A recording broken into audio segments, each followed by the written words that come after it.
Hi there, and welcome to Out There Paranormal Podcast. I'm your host, TJ, and on the first of each month, I come out with new episodes about the paranormal that I find spooky and weird.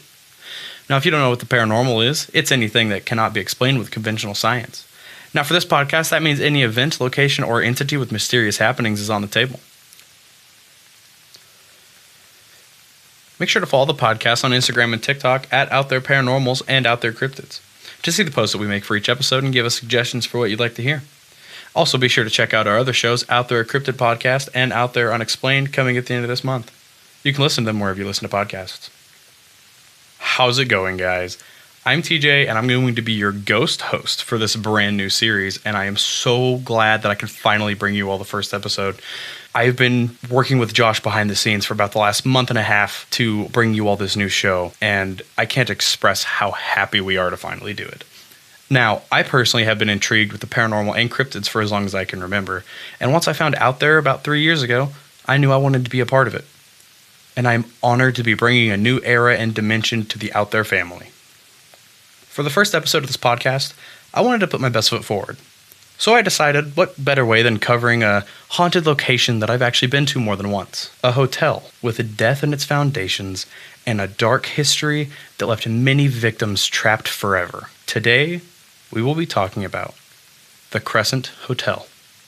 Let's dive in. People from all over had been converging on the town, most of them wanting to experience the legendary healing springs that the Native Americans have told stories about. But with hundreds of people coming in and out of town, they needed somewhere to stay.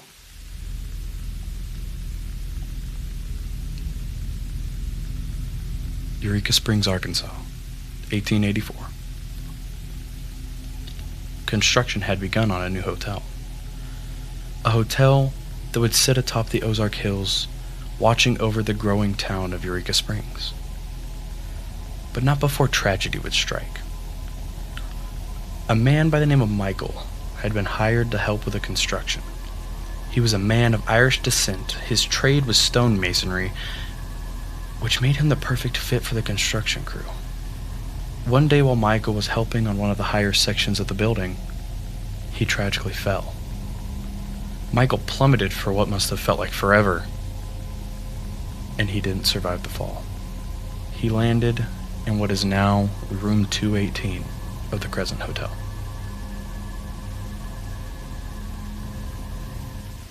Room 218, also known as Michael's room, is the most active room in the entire hotel, according to staff and guests. Of all the spirits residing at the hotel, Michael is said to be the most active. Whether it's actively scaring guests or pulling pranks, he's the one that guests point to most often for paranormal encounters. Those brave enough to stay the night at the hotel can actually stay in Michael's room, and guests have experienced their belongings being moved, disembodied voices at night, clocks that act erratic, which we'll talk about later, and occasionally, guests believe that an unseen force is actually touching the bed. In an episode of Ghost Adventures, Season 21, Episode 7 specifically, Zach Bagans and his crew investigate the Crescent Hotel. And if you haven't seen this episode, I highly recommend going to watch it. It is one of the best investigations I think they've ever done. During the episode, after the team investigates an active music box, they head back to their nerve center. When they arrive, Jay, a member of their team, asks if any of them were just talking near one of the cameras that they have set up on an upper floor. After confirming that no one was on that floor, they hear another voice come through the camera. They quickly grab their gear and rush to the location of the camera that picked up the audio. But after searching the area, they don't really find anything. Billy asks Zach if he thinks the voice came from a certain room. After Zach confirms this, Billy reveals that the room is actually room 218, Michael's room. While searching the floor, they did capture a misty figure on one of their cameras. And this brings us to our next horrifying haunt. In the early 1900s, the hotel had been closed due to a decline in guests, but reopened as the Crescent College for Women. The college would be operational from 1902 to 1934, and during this time, a college member would face a tragic end.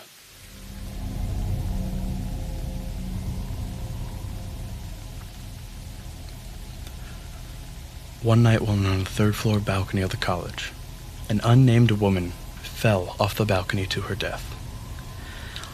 Her death is very reminiscent of Michael's, though the difference is Michael's death is regularly accepted to have been a construction mishap, The lady's is more complex. No one can definitively decide how this woman's fate was sealed. Some say she was pushed, others say suicide, and some believe it was just a simple accident. What adds more mystery to this woman is the belief that she was pregnant at the time of her death. This had led some to believe that an upset boyfriend may have pushed her, or that it was suicide brought on by not wanting the child.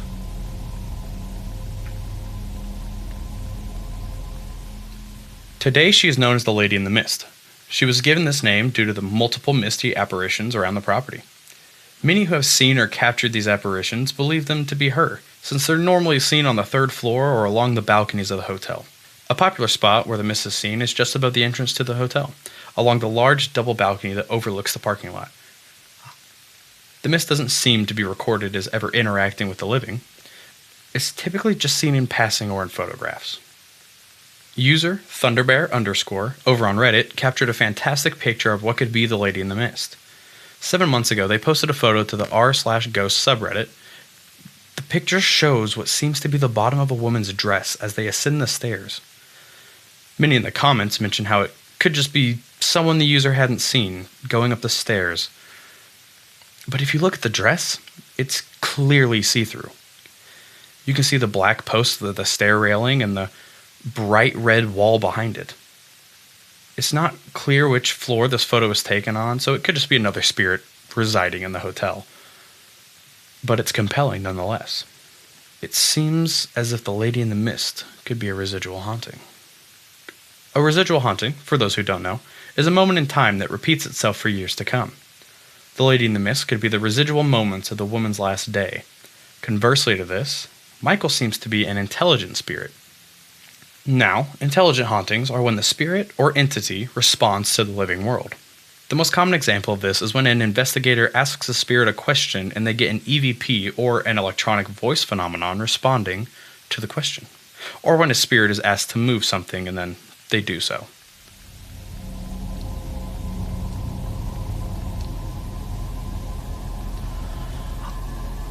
(1937). The days of the women's college were coming to an end, and Norman Baker, a renowned mentalist, sought to capitalize on a new business venture. Norman bought the Crescent property and would usher in the darkest era of the hotel's history.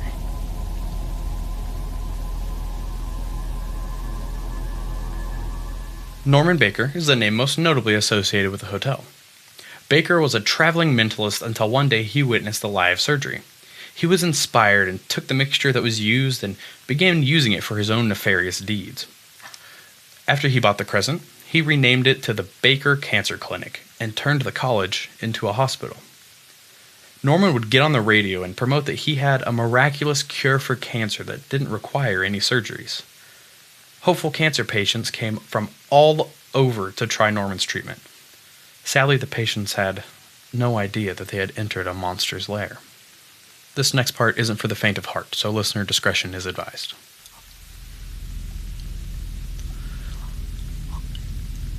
The formula Norman Baker had copied was a mixture of red clover, ground watermelon seeds, carbolic acid, corn silk, and glycerin. Norman had dozens of patients at any given time. He would locate tumors in his patients, and up to 7 times a day, he would inject those tumors with this concoction. Now, it needs to be stated, Norman Baker was not a doctor. He had no legitimate medical training, and of course, the mixture didn't help his patients. As they got worse, he would move them into a wing of the hospital eventually named the Pain Asylum. Patients in immense pain would stay there, locked away from those in the regular care. Here, they could scream all they wanted to, but no one would ever hear them. Most would be left there until they finally passed on, and once deceased, Norman would have them wheeled to the morgue, where he would surgically remove their tumors and other specimens that he would then keep in jars. Although I don't believe it's been proven, some believe that he may have taken pieces from the living as well. 2 who would die in the Baker Hospital were a woman named Theodora and a little boy eventually named Brecky. While room 218 is the most requested room at the hotel, room 419 is a close second.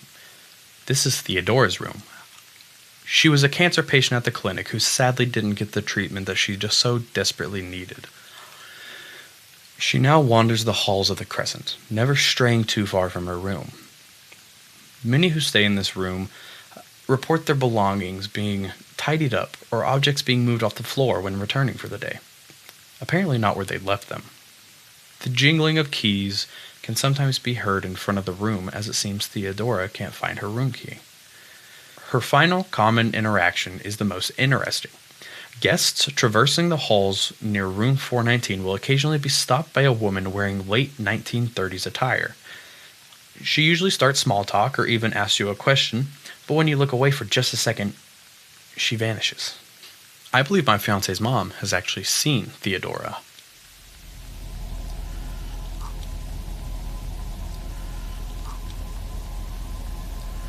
She was in one of the hotel's restrooms, looking in one of the mirrors, when she says she saw a woman in the mirror wearing old early 1900s attire.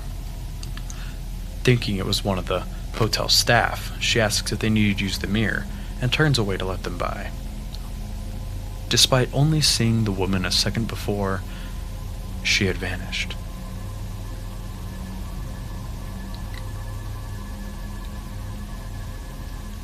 Now, my fiancée and her mom didn't know anything about Theodora when this event occurred, but when they told me about it, I immediately knew who was the most likely culprit. Another famous story about Theodora came about when one couple decided to stay in her room. They were unpacking their belongings while having a heated argument. They eventually left the room to go have dinner, and upon returning, they'd found their suitcases neatly packed and sitting by the door. They decided to stay somewhere else for the night, and I don't blame them. I would have run out of there immediately and probably left my bags behind. The one thing I did personally experience at the hotel, I actually believe was caused by the next spirit we're going to talk about. While Baker owned the hotel, there was an unnamed little boy who passed away after complications with appendicitis. This little boy would eventually go on to be known as Brecky, a name taken from his mother's middle name, Breckenridge. Brecky is typically seen roaming the halls of the hotel and playing with toy balls. A photo was taken of one of the hotel's tour guides during their tour. It shows the guide in front, dressed in time period accurate clothing, but behind her on a bench is the apparition of a little boy. Now, I can't include the photo in the Instagram post due to copyright reasons, but it is in the Ghost Adventures episode if you'd like to go check it out. Now, Norman Baker was a monster, but it wasn't the countless deaths that brought an end to his reign. On September 1st, 1939, the day Germany invaded Poland, police in Eureka Springs were finally able to arrest Norman Baker. You'd think that his mistreatment of patients, the numerous deaths, or the unlawful taking of medical specimens would be the reason for his warrant.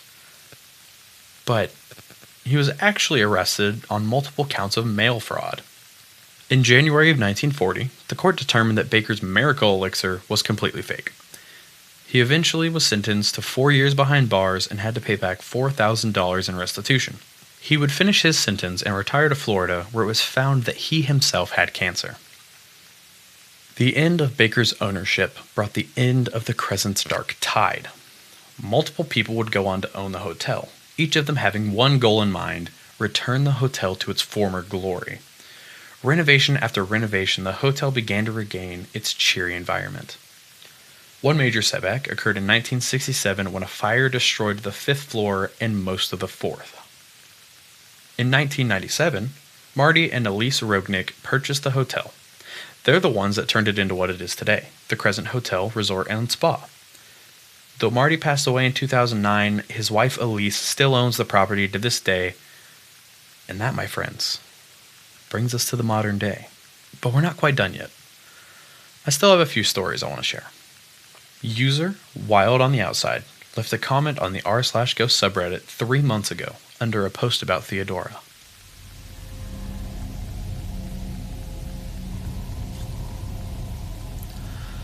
I believe that this is the one my aunt had an encounter with.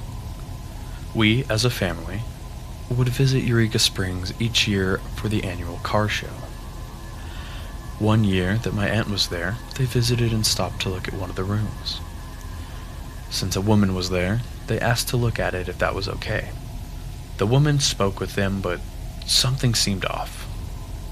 The room was freezing, and the woman herself looked young, but her hands and feet looked really old.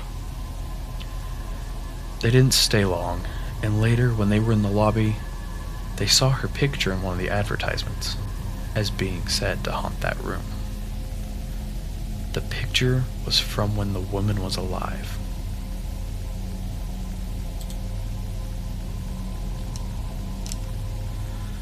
He would later go on to say that it was like talking to a normal person, but some things were just off, and that the nightgown she wore was old, but it looked brand new. Yeah, I would say that checks all the boxes for Theodora, if you ask me.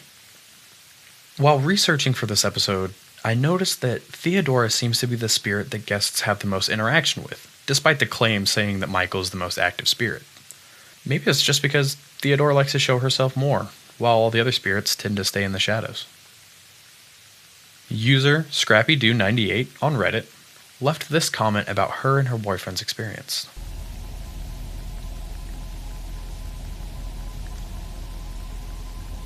It was a work trip, and we'd worked all day. We'd had several stops on the way to repair computers, and the last one was in Eureka Springs. After all that, when we got there, we were knackered. So we decided we were going to take an hour-long nap when we get to the room. We get to the room, and on the left, just inside the door, is a smallish table about hip height. My boyfriend is diabetic, and he has to keep his meds cool. So we had a hard plastic cooler with us. I sat that on the table when we got there, and we went to sleep. About 40 minutes into the nap, we were both awakened by a god-awful noise. We jumped up and found that the cooler wasn't on the table any longer. It was on the floor, but not anywhere near the table. It was across the table against the opposite wall. Therefore, it didn't fall. It was thrown. There was a small scrape on the wall where it had hit. It scared the crap out of us. Luckily, his meds were fine. I know I had that cooler in the middle of that table.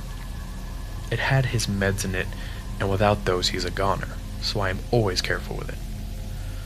Luckily, since then he has changed meds and his pins don't need to be kept as cool as the older ones did.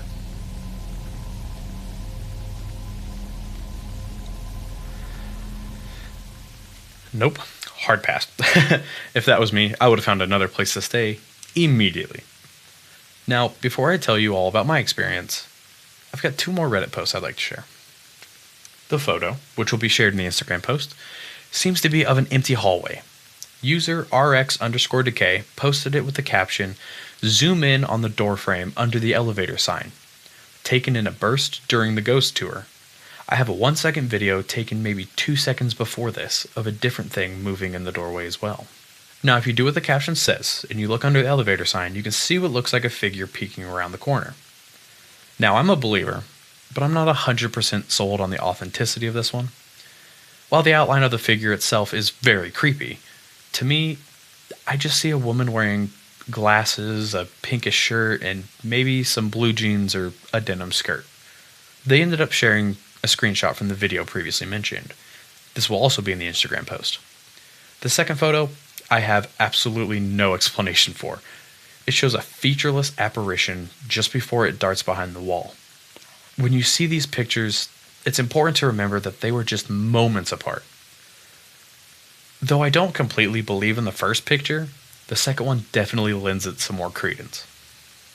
User Mr. Mrs. Lesbro posted a video a year ago to the r/paranormal encounters subreddit.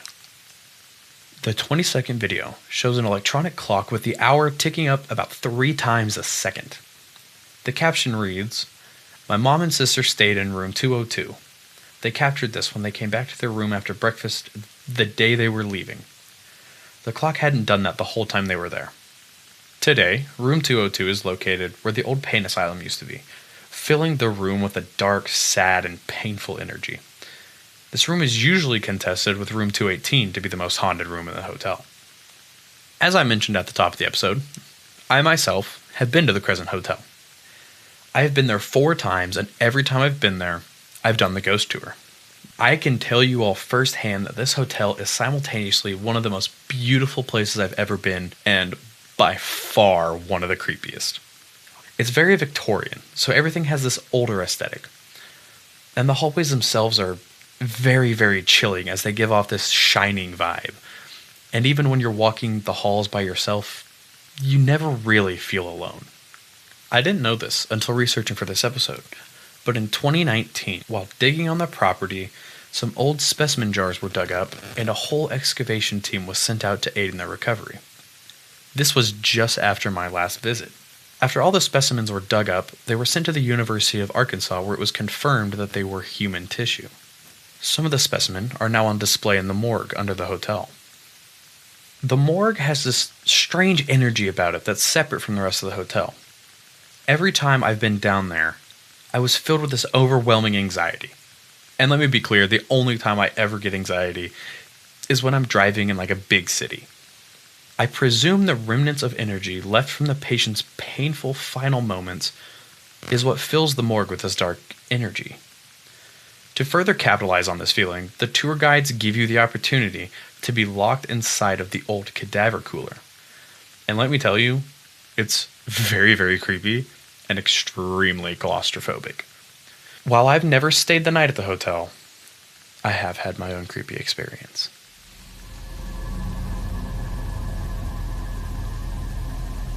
My family was vacationing in Eureka Springs, and we decided that on one of our days, we were going to go on one of the Crescent Hotel's ghost tours. These tours take you all over the hotel, and the guides give you so much information about all the spirits living within the walls of the hotel. Anyway, we were on the 2nd floor.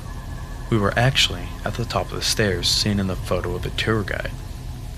I was on the edge of the group with my back towards the stairs. I was totally engrossed in what the guide was saying, and then my attention was pulled elsewhere. I felt a tug on my pant leg, and I quickly turned around to see who was needing up the stairs so I could get out of their way. But nobody was there.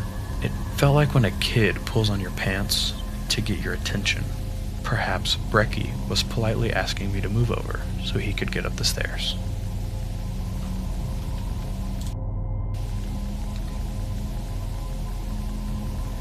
The spirits residing at the Crescent Hotel seem to be enjoying their stay. Instead of moving on into their respective afterlives, it looks like they actually prefer to hang around the hotel, playing pranks on guests, speaking to them, or even giving them the occasional scare. The energy around the hotel is certainly intense, and perhaps the springs in the area amplify the feelings that guests and staff have when staying there. Things like running water or certain minerals are believed to generate this energy for spirits. The hotel is built on top of limestone and sandstone with the natural springs not too far away. This combination turns the Crescent into almost a nuclear reactor, generating tons of energy for the spirits residing there. Perhaps this is why you can't go to the Crescent Hotel without experiencing something for yourself. So, what do you think? Are the spirits of the Crescent Hotel really out there? We are on Instagram at OutThereParanormals, that is paranormal with an S, and TikTok at OutThereCryptids. So be sure to follow us and give us all your thoughts on the things we cover and what you'd like to hear next. It would mean a lot to us if you go to Spotify or Apple Podcasts and leave us a review. It's a great way for others to find the podcast and enjoy it, just like you. Be sure to check out our other shows, Out There Cryptid Podcast and Out There an Unknown Podcast if you haven't already. You can find them wherever you listen to podcasts. 1 month from today, I will be covering a child's toy that has been the inspiration for multiple horror movies and that has built his own curse that has affected thousands. We will be talking about Robert the Doll. See you next time. This episode was written and hosted by me, TJ, with podcast created by Josh. Logo is created by Jason Zykes and Josh, with theme music from purpleplanet.com.